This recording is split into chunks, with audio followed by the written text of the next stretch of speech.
Right then, everybody, so we're into our brand new unit of writing, and our genre for this unit is a thriller narrative. Now, as always, we're going to start with a hook, and the hook is going to be a wonderful picture book by someone called Gary Crew. The title of this book is The Water Tower. So it's our first session on this. We'll be doing this for a few weeks, and we know that our first sessions are always exploring the text, hooking us into what's going to motivate us to write. Now, I've put in a little reading link here because we're going to be looking at the front cover, and we're going to do exactly what we would normally do with the front cover of a reading book, which is to make some inferences from the text and then justify these with evidence. Don't worry if you've forgotten how we do this, because I'm going to talk you through it today. So, when we come to trying to make an inference, we always begin by talking about these two skills. We start with monitoring, or we start with visualizing. Now, what's amazing about a picture book is that they have both. We monitor the title, but we visualize from the illustrations. That's our first step. Then we move on to adding into that questioning in order to deepen our understanding. Why is this question relevant, and how will it end up giving us an overall picture of the book? Once we've done all of these things in this order, then we end up here. And what we're going to do there is we're going to draw in our monitoring, our visualizing, our questioning in order to understand what's going on, and then potentially make a prediction about what might happen in the future or within the book. Right then, so your task today looks just like it would if it were a guided reading task. So it is to explore The Water Tower, our hook for writing a thriller narrative. So you can see it's a very bizarre front cover. There are lots of things to know on this front cover. We're going to do one of them together. So I do apologise because this one here should say IP. On your resource it will say IP, just I print screened it before I changed it, obviously, and this one will be IP as well. I'm going to do this one together guided. Now, these bubbles, these represent our initial monitoring and visualizing. So when we look at the text, what do I immediately see, or what do I immediately know from the words? The space around them is the space that then we've got for asking any questions. And this bit at the bottom is where your prediction comes in, where you bring your monitoring, visualizing and your questioning together in order to create an overall idea of what is going on in this book. And trust me, you're going to be asking that question way into reading it. What on earth is going on? Hence why it's a thriller. We're going to talk about the genre of a thriller narrative a little bit more, but we will do that more into next week when we begin to start thinking about the we musts and the we would like to for the genre. So don't worry if you've completely forgotten what a thriller narrative is. Short, the answer is something that's going to just make your reader feel uneasy. Okay, it's not a horror, it's not full of blood or gore, and it's also not like scary, and it's not going to terrify your reader either. So just planting the seed that something's not right, making you feel just that little bit unhappy about reading the book. So yeah, spoiler alert, it's not going to be a happy ending, guys. It's not going to make you feel all happy inside. Off we go. So in my opinion, the first thing that strikes me is this bit right at the centre. So a water tower, if you don't know what it is in terms of connections, is a large tower. So these are the kind of metal bits of the tower here, with a big tank on the top that holds lots of water. I don't know if we've really got one that I know of right round here, but I guess it's in places that maybe are a little bit more rural and they store the water in there. So for me, when I look at this top bit of the water tower, the tank, I've said that it looks like an eye. Can you see how you've kind of got this really kind of almond shape, like your eyeball would be? And then you've also got this bit here, which is your iris. So that would be normally in your eyes or my eyes, the blue bit or the green bit or the brown bit. And then you've got this bit right in the centre, and that's your pupil. It looks like it's got all of those things. So that's initially me visualising. Now I could monitor what the words water tower mean. We've just done that though. And I do think that of all of the things on this front cover, the actual name of the water tower is the least relevant. There are lots of things in this illustration, so that's what we're going to pick up on. What I'm not going to talk about in this video, again, but I want to pick up now, is that some of you might have noticed that the illustrator's name, Stephen Woolman, has been written upside down, and I just find that really interesting, because we know when we did varmints, for example, that the word varmint was written on the front cover lots of times, and sometimes it was written almost in like that invisible shiny text. I don't know if you can remember, but the point of that was to prove that varmints are everywhere and you might not see them. They might just be hiding in plain sight. Now, illustrators do everything on purpose. So the person that illustrated varmints did that on purpose, and Stephen Woolman, the illustrator of this book, has obviously put his name upside down on purpose to hint maybe that things in this book will not be as they should. Maybe that world there is a little bit upside down. Maybe literally, maybe metaphorically, maybe things just aren't right. Anyway, I've gone off on a tangent. Back to the fact that I have just monitored and visualised, and what I've decided to focus on is the fact that the top of the water tower looks like an eye. So now what I'm going to do is, in this space around the bubble, I'm going to start writing my questions. So I've got some space here, and this is where I'm going to start to write my questions. So my questions, I'm going to start thinking about trying to start with my easiest questions, the ones that are kind of the surface questions, and then progress down to my deeper questions. You will find that it kind of snowballs anyway. It starts small and all of a sudden you think of something else and it adds to it, and something else and something else, and all of a sudden you won't be able to stop yourself from asking questions, and it will be these ones at the end that are the most relevant, the most interesting, and the ones that will give you the deepest understanding of the text. Oh, sorry, hiccup. Right, so here are my questions. So, kind of thrown something in there that I shouldn't have done yet, because you don't know that this is the town of Preston, so sorry about that. Is this eye able to watch the town, is what I should have said, or if I didn't know it was in the town, is this eye watching people? If so, how long has it been watching? If it is watching, and it's been watching for a while or even a short period of time, what is it hoping to see? Why is it there? What's the purpose of it? Then getting a little bit deeper now. Is it watching everyone in the town, or is it just targeting specific people? Then what I'm interested in is the people that live around the water tower. Do they actually know that it's an eye? Are they sure that it's a water tower? Is that what they believe it is, or do they have suspicions?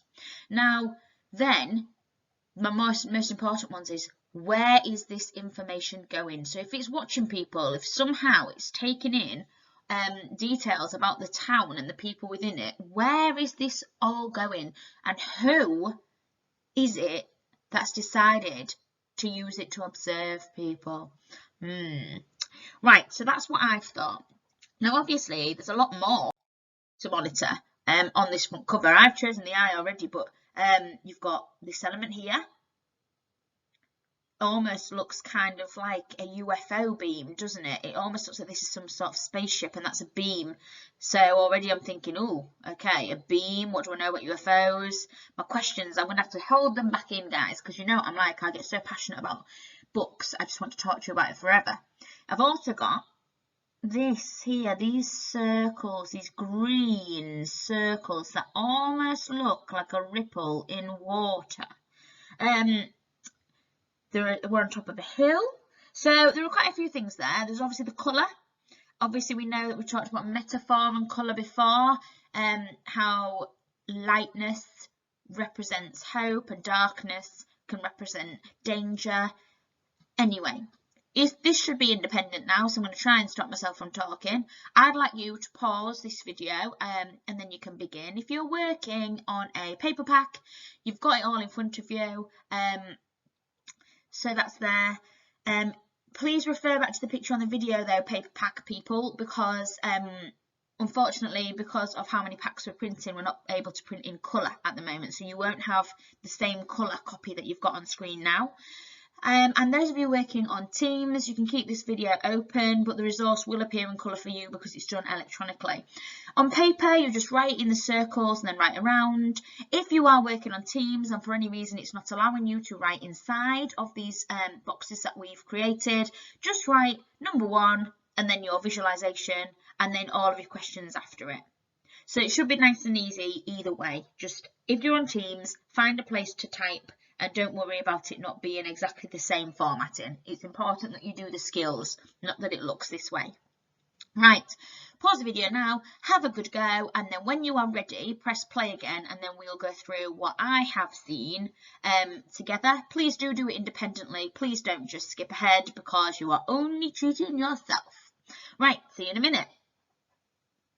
Okie dokies, right, hope you've had a good go at that. Hope you've come up with some really interesting things. I know that the first time I saw this front cover, I was immediately hooked and I just had to know what happened inside. And I'm really hopeful that you feel the same way. So let's take a look.